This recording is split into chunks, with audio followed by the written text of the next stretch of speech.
నా పేరు శ్రీనివాస్ అండి. లాస్ట్ 4 months నుంచి బిజినెస్ చేస్తున్నాను. ఇప్పుడు నేను బైక్ అచీవ్ అయ్యాను, కానీ నేను హ్యాపీ లేనండి. ఎందుకో తెలుసా? నేను అచీవ్ కావడం అంత కాదండి, నా టీం అచీవ్ కావాలి. నేను దీనికంటే ముందు జాబ్ చేస్తున్నానండి. హెరిటేజ్ ఐడియా ఉందండి అందరికీ? అందులో స్టోర్ మేనేజర్గా వర్క్ చేశానండి. అక్కడ నా శాలరీ వచ్చేసరికి 25,000 అండి. అక్కడ ఏంటంటే ఒక ఎంప్లాయీ యావరేజ్గా ఎన్ని అవర్స్ వర్క్ చేస్తాడండి? 8 hours.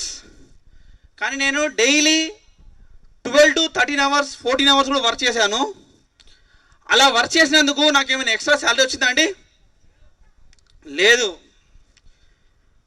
ఆల్మోస్ట్ ఒక 5 years వర్క్ చేశాను, కానీ నా ఇంకా బ్యాంక్ అకౌంట్లో అమౌంట్ చూస్తే 0.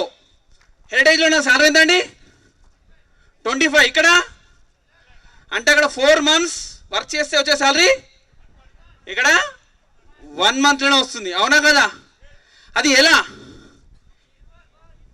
రైట్. జాబ్లో ఏమవుతుంది?